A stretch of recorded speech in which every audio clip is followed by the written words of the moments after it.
got transfers to talk about. So yeah, Chris, I'll come to you first then. It was reported today, Paul Joyce kind of put out there Liverpool are going to try and get a deal done this week, and Fabrizio Romano jumped on the back a little bit. I say that he's actually been leading this. He's been tweeting about it every single day with an update, but he said, here we go, done deal, all that kind of stuff. He says, yeah, I'll bring it up here. Alexis Mac Allister to Liverpool. Here we go. Full agreement completed on the contract. Understand it will be valid until June 2028 on a 5-year deal. Liverpool will pay the buyout clause in the next days, way less than the reported 60 million fee. Medical due to be done, etc. So, I mean, the window isn't even open yet, Chris, and Liverpool got the first piece of business done, which is a positive because there's quite a lot to do. He's going to catch a lot of people out because a lot of people are going away, aren't they? And Liverpool are just getting the business done. I'm sure there's loads of journalists that have just left the country and all that type of stuff. And it's boss news, really, isn't it? I mean, you know, it's a player that we've all had our eye on for a few months now, and going back to the World Cup even, and maybe before that. I mean, we all know about Brighton and how good they are at recruiting, and the fact that they got him in and they put him on loan, and they put him on loan twice, did they? They sent him back to Argentinos Junior. That was part of the deal, and I think did he go to Boca Juniors as well on loan? I think he might have done before actually going over to Brighton and then forcing his way in, obviously World Cup winner now and stuff. But this change of formation, I think for me, the sort of excites me around this transfer, because one thing that I sort of said a couple of weeks ago is I'm not sure whether Liverpool are going to stick with it. I hope they do, and I think they do. But the versatility is important, I think, in terms of a midfielder, that you could play in a 4-3-3 formation, or you could play in this new sort of advanced role that we're looking at the moment. So, and he's got that in abundance.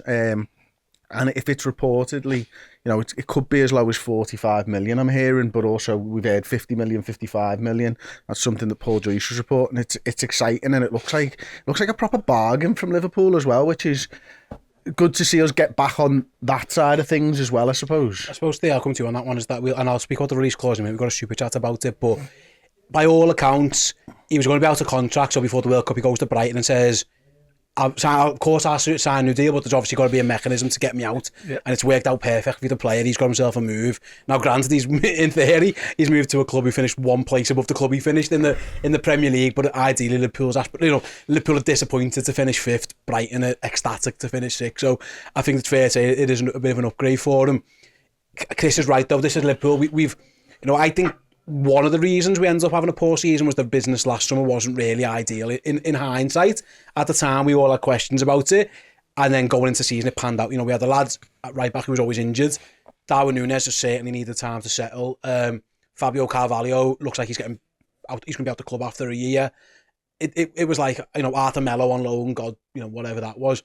Steve, it was a bad window. It was a bad window. No, but it was a bad window. That's what I'm saying.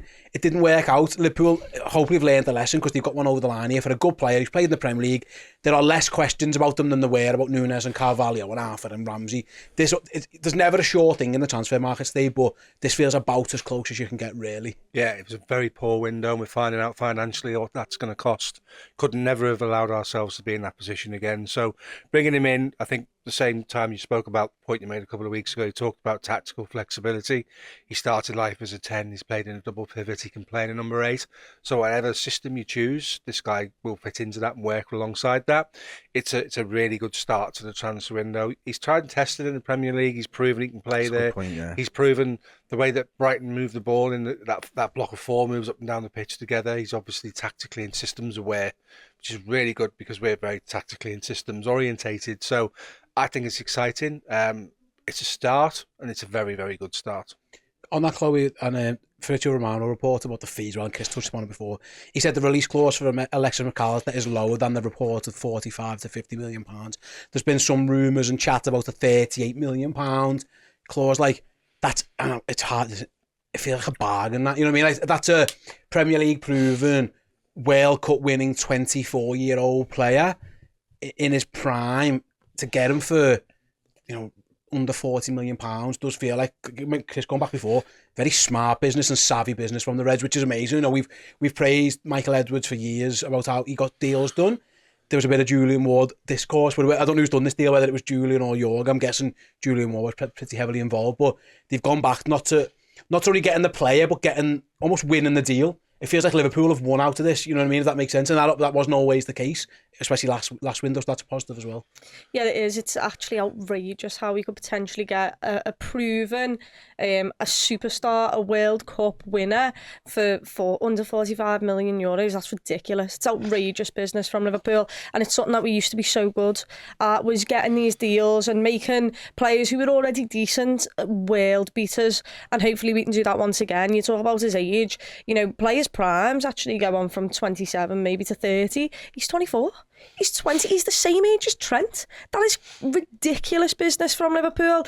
And if Julian Ward is to now, you know, we all know he's departing, but if it was him who got this, at least he gave us a parting gift before he's gone, because that is incredible. And it's actually quite surprising how for only 45 million, there's been rumours obviously United and that, but it's quite surprising that there's only been about 3 clubs who have actually been after him, because he's brilliant. He's shown how many roles he can play, how diverse he is in terms of, yeah, he can be your attacking superstar, but also he can be the lad who grafts back and does all the hard work for you, like he did in the World Cup.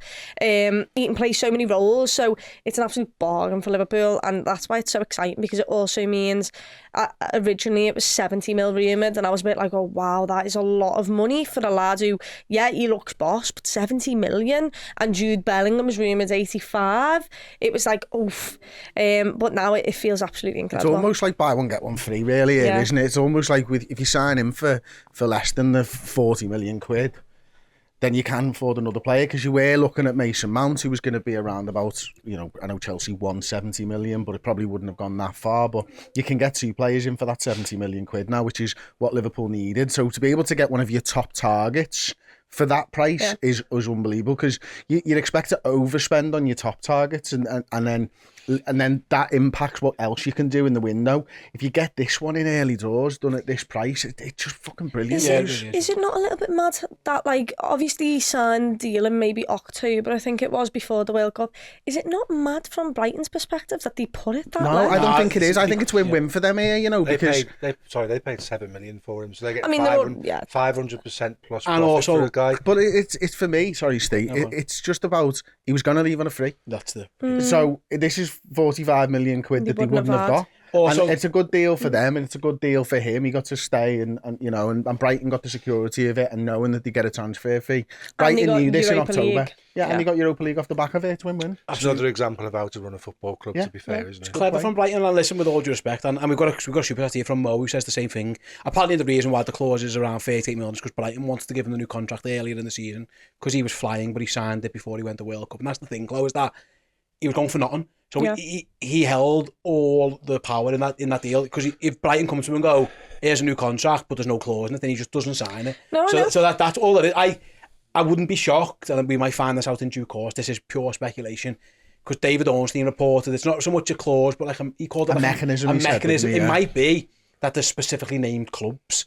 You know, we saw Michael Owen had this when he went back to Newcastle. There was a clause in the contract that said, I can go back to Liverpool if they bid this much money. And it was specifically named as Liverpool. Now, I wonder if Alexis Mac Allister wrote City, United, you know, it's just like a list of clubs. If they want me, I can go kind of thing. Because it feels like that might have been what it was. It felt like me, they could have probably got 60 million for him. Liverpool probably would have paid that. Yeah. So that's why I was like, wow, but maybe the likelihood is he moves for fucking 20 in January. Yeah. If not, like, you know, that's the problem. They do get him till the end of the season as well, don't they? Yeah, because and we've got to remember, it was before the World Cup as well. That would have, you know, if they'd have held on till after the World Cup, it's a risk, because if he has a great World Cup, then he's worth more money. But then if he has a bad World Cup and it's less, so I think they probably saw like 50 million quid for him. Effectively, a lad who was about to go out of contract. Liverpool got, I know he was younger, Chris, at Mac Allister, but Liverpool got 30 million quid for Sadio Mane. They could have found themselves in that position where they could have got to January, and like you said, are you staying? No, right, we're going to have to cash in now. And then you destabilise your club in January. I think Brighton have done all right. I don't think they've got the value of what the player's worth, but they secured themselves from him. It's like getting a frigging mortgage and you being on a tracker on a dead low interest rate for ages, and then deciding to go on fixed. You know exactly where you are. Brighton knew exactly where they were in October when they decided to do it. They were comfortable with the decision. Yeah, it could have worked out better for them. It could have worked out worse for them. They know exactly where they are. They can plan, they can budget for the future, knowing that this guy's probably going to move on in the summer for that amount of money. That allows them time to plan their transfers as well, with the money that they know is coming into the football club. So yeah, it's a good deal. Do you reckon, sorry, off topic a little bit, do you reckon they've done maybe the same with Caicedo? In that contract that he signed? Yeah. I wouldn't be shocked. Why would he have signed it? I know. They were rejecting £80 million for him in January, so maybe he has got something in him. I like that because they did it to show him that he doesn't have all the cards. So you talk about Mac Allister holding all the cards in that deal. The World Cup was always going to be potentially quite fruitful for him, given that it was going to be Messi's international swan song, and it proved to be that way. With Caicedo, it was like, we're in charge. Be quiet. Don't come to training. You're not going for sale. We're going to put a new contract in front of you. And you're right, Chloe. It probably is a deal in there that says if Arsenal come with £90 million in the summer, they revisit it. He's gone. They pay less for him than they did for Mac Allister. That is insane business. They could end up pocketing like £130 million for two players. They probably didn't pay 14 million. And it wouldn't surprise me if this is the way the clubs start to move in the direction of, to be honest with you, because obviously Bosman came in years ago now, and since then I don't think the clubs have ever really got their head around how to manage the end of the contracts. They end up selling them with 2 years to go because they don't want them to get into the last year, or you end up sitting on them like Liverpool did with Wijnaldum. Whereas this is a good option for football clubs now, where they go, actually, you know what, we want you to stick around. We're going to give you more wages because he'll have got more money off the back of this. Let's not forget that when he signs this new contract. And we give you that option to, if somebody comes in at an agreed fee that we're all happy with, that you move on. It's like Liverpool could have done better out of the Mane if we'd have done that with him. And Brighton seem to be that football club that have good relationships with their players. Like Mac Allister's spoken glowingly about them and wanted to help them out as well. So yeah, again, smart business by Brighton. It could be a model moving forward for all clubs. I'll fire that one back at you, Ste, as well a bit, because Brighton's recruitment, and this might sound so like big club heavy, and I apologise to Brighton fans. I love Brighton, the place and the club, but like Brighton isn't a final destination for any player. No. So if you're seen to block Alexis Mac Allister going to Liverpool or stop Caicedo going there, it's different in the season. You can understand it, but in the summer it becomes getting the next one harder because like they think, oh no, I'm going look at Wilfred Zaha now. Wilfred Zaha's options at the moment as things stand at Palace or stay at Palace or go to Saudi Arabia. And listen, he'll go and make tons of money in Saudi Arabia if he goes, and I'm sure Palace will pay him well. But if you're, who's the next one? Who are you going to recruit? If they're in the market for the same players as Brighton, Palace, well, look what happened to Zara. He got stuck there. It is clever. Brighton, they know what they do. Their scouting is fantastic. They've already got Enciso. They've already got Mo Dahoud lined up to replace Alexis Mac Allister. They're really switched on, and it feels like, again, more joined up thinking from them. Don't stand in the way. If anything, they should encourage players going to Liverpool. Leipzig have done it really well as well, and players go there to the Red Bull group because they know that they're going to be able to get off. Come and join us, and play well. And by the way, there's a move. There's Cucurella going to Chelsea, or there's Alexis Mac Allister going to Liverpool. It's smart on their behalf as well. If you want to get to the top table, you've got to build there in incremental stages, and you've got to be prudent, be clever and savvy with your business. So in this case, they're going to pocket £100 million. As you said, they do the recruitment. They've scouted the replacements already. They've known since January when he signed the contract that they're likely he would leave. They've probably got a list of names. It's really, really clever. It's the exact opposite of what Chelsea are doing with this amortisation, because they've now got Enzo Fernandez for 8 years, whether they like it or not, because they're paying for him over 8 years. How do you facilitate the end of a player's contract when they're in amortisation? So I think what Brighton's doing is really good, and they're a facilitator for players. It's like a stepping stone does them a disservice.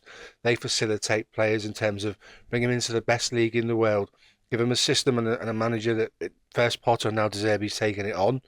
When we've given him his plaudits and we've spoken about him, now that what they're doing is they're the sort of go-between between sort of Argentinian, South American and African clubs and the top tier in the Premier League, and they're doing it really, really well. And it is absolutely to be admired the way they run their club.